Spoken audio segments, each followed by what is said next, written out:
demam tifoid. Nah, sebelum ke materinya, kami di sini ingin memperkenalkan dulu ya. Jadi kami di sini adalah mahasiswa Akademi Keperawatan Krisusada ya ibu-ibu ya. Siapa ini? Iya, jadi ada yang tahu nggak sih Akademi Krisusada ibu-ibu? Belum Ya, ya? nggak tahu. Nggak tahu ya? Ya, namanya ada di daerah Jakarta Selatan ya ibu-ibu ya. Dekat Ya, mana itu, Kak? dekat rumah Rumah sakit. sakit. Oh, Selada. Nanti kapan-kapan main kalau punya anak ibu bisa ke sana. Boleh. Oke, nah jadi sebelumnya kami di sini ingin memperkenalkan diri ya ibu-ibu ya. Di sini ada Kak Rosa, ada saya sendiri Primuharti, ada Kak Reno, ada Kak Laras, dan terakhir ada Kak Marlinda. Selamat pagi ibu-ibu. Pagi. Di sini kami ingin melakukan penyuluhan tentang demam tifoid. Kira-kira demam tifoid itu menurut ibu apa? Apa ya? Mau apa? Kakak buat ibu aja. Kira-kira demam tifoid itu apa sih? Udah tahu ya? Apa ya? Belum pernah dengar. Apa tuh? Aku juga nggak tahu. Nah, kalau misalkan tipes tahu bu? Tifoid itu sama dengan tipes. Ya suka berak-berak itu bukan? Betul. Ya, demam-demam itu. Iya, lanjut aja kita ya bu ya. Nih, apa itu demam tifoid?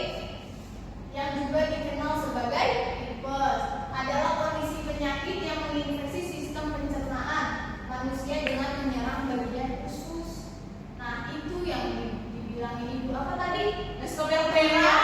Benar, itu ususnya itu terganggu, terkena infeksi. Lalu ada lanjut kak. Nah, penyebab demam tifoid itu yaitu ada namanya bakteri Salmonella typhi. Itu bakteri Salmonella itu ada bakteri gram yang negatif yang menyerang sistem pencernaan. Lalu untuk gejala dan tanda-tanda demam typhi atau tipes itu biasanya ibu selain berak-berak itu apa bu? Yang ibu tahu? Itu doang. Itu doang sih. Mual. Benar. Terus lidah kotor. Langsung saja saya jelasin ya bu ya yang lebih spesifiknya. Untuk gejala demam tifoid ini sendiri ibu pertama itu ada demam. Ibu di sini tahu nggak demam kira-kira tuh berapa derajat Celcius manusia dikatakan demam? Udah tahu. Kita mah kalau misalnya panas nih ya, mana kita panas atau segala macam, pokoknya pakai tangan begini dan hoki, Iya. ya udah berarti panas. Berarti kalau dari sekarang beli termometer ya bu ya di apotek terdekat ada. Misalkan ada yang punya demam ya manusia dikatakan demam itu angkanya itu 36,5 derajat Celcius sampai 37,5 derajat Celcius. Kalau di atas itu sudah dikatakan demam. Apalagi kalau misalkan udah 3 hari nih demamnya nggak turun-turun, segera dibawa ke rumah sakit atau puskesmas terdekat ya bu ya. Lalu ada mual muntah, gejalanya juga mual muntah. Lalu lidah kotor, lidahnya itu biasanya ada terdapat putih-putih bu, kayak yang terdapat di bayi-bayi, tapi itu orang dewasa pun bisa. Lalu ada diare. Kalau misalkan nih anak ibu, suami ibu sendiri gitu, diarenya itu sudah 4 kali dalam sehari, itu udah cek kok 4 kali kok sering banget gitu. Dan lihat itu BAB-nya itu cair atau padat. Lalu yang terakhir itu kalau udah terasa demamnya itu tifoidnya itu udah parah, terus bisa jadi dehidrasi, itu akan mengalami pingsan ya bu ya. Bisa pingsan. Lalu selanjutnya ya untuk bagaimana penularannya akan dijelaskan dengan tenang saya ya bu. Iya ibu. Jadi ibu masih ingat nggak nama saya? Iya betul. Ya jadi di sini saya akan menjelaskan ya bagaimana sih cara penularan dari demam tifoid ini. Jadi tuh penularannya ini bisa dari kegiatan sehari-hari loh ibu. Ada yang tahu nggak kira-kira apa? Makanan kali ya? Nah iya dari makanan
kontaminasi kayak misalnya ya itu yang tadi saya jelaskan, misalnya tempenya terbuka, itu tuh Dermaticoid ini bakterinya itu bisa terkena ke makanannya karena makanannya itu kotor ibu-ibu.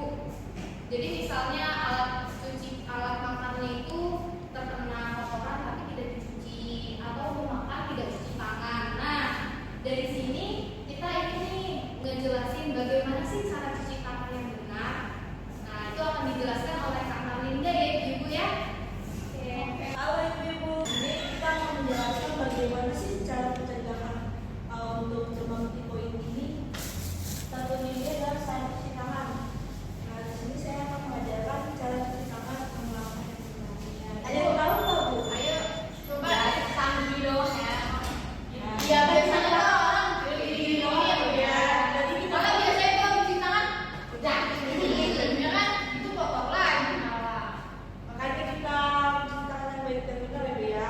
Ikutin Ibu, ya bu ya. ibu. Pertama, usap telapak tangannya.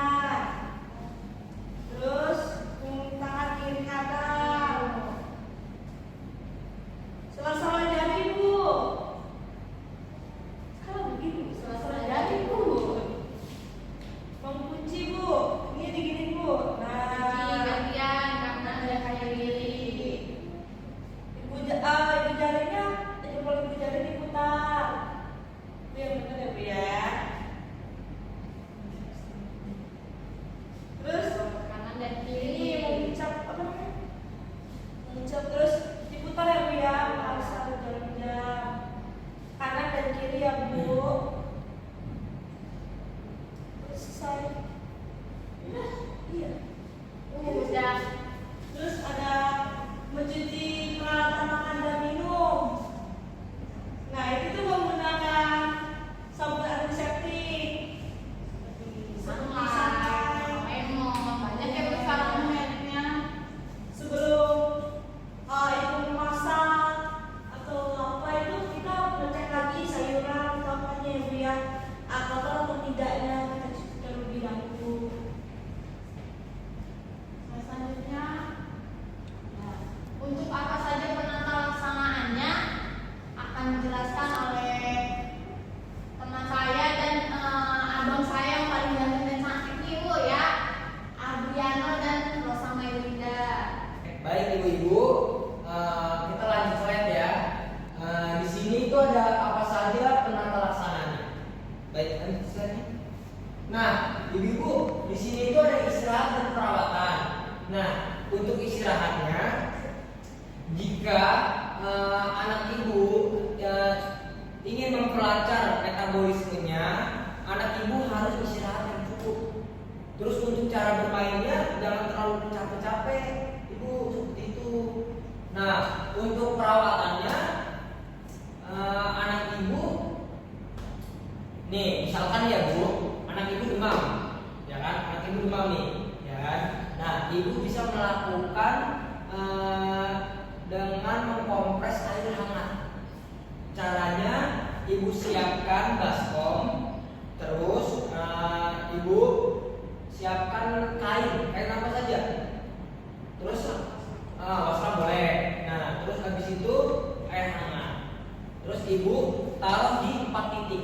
Ibu tahu nggak 4 titik apa saja? Agak tak. Nggak tahu ya? Kita kan cuma biasa ngobrol jidat bu. Oh, tidak jelas. Nah, baik, di sini ada 4 titik ibu. Yang pertama ada jidat, ini, terus leher, ketiak, dan selangkangan. Baik, bisa di Ini ada diet dan terapi penunjangnya. Di sini diet makanan yang bernutrisi dan bergizi atau bisa disebut dengan diet cair ya. Kalau misalnya anak sakit lagi demam gitu kan, suka mencret, suka cair kan biasanya. Nah ini bisa dilakukan dengan caranya diet cair. Yaitu diet cair itu kalau misalnya makanan itu bisa diberikan bubur tanpa santan, terus atau disebut-sebutkan. Kalau misalnya bayi itu bisa dilakukan dikasihnya ASI aja. Kalau dan untuk buah-buahan dihindari, lebih baik hindari rasa-rasa yang asam seperti jeruk ataupun nanas, lemon ataupun kiwi, nanas itu sebenarnya. Kalau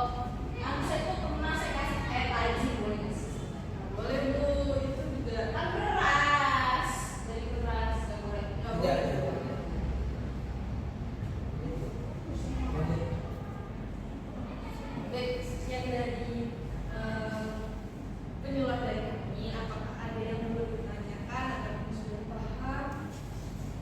Baik, ada yang mau bertanya Ibu? Iya, apa Ibu? Kalau di kelas itu pesan berulang kali gitu sih, kayak tipe satu nanti pesan. Oh iya tentu bisa banget Ibu kalau misalkan orang itu kecapean yang tadi makannya nggak teratur, itu bisa tipes berulang-ulang kali. Terus kapan sih harus ke dokter? Oh, kalau ke dokter itu Kalau demamnya sudah lebih dari 3 hari, itu alangkah baiknya langsung dibawa ke dokter aja. Jadi kita nanti bisa cek darah. Jadi ntar kita dilihat apakah trombositnya bagus atau tidak, gitu Ibu. kalau biasa itu kalau cedera itu cek bidal kalau di rumah sakit. Kira-kira ibu-ibu ada yang mau ditanyakan lagi nggak seputar demam tipoid? Sudah cukup. Nanti kalau nanya lagi kita WA-an aja ya Bu ya. Boleh. Iya. Ya.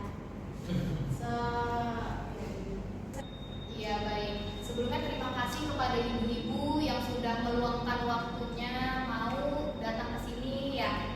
Walaupun sekarang udah agak panas ya, tapi alhamdulillah di sini adem gitu. Ya mungkin itu saja yang bisa kami berikan kepada ibu-ibu. Maaf juga kalau misalnya kita memberikannya ada kata-kata yang kurang berkenan di hati ibu ya, mohon dimaafkan. Wassalamualaikum warahmatullahi wabarakatuh. Sudah. Waalaikumsalam.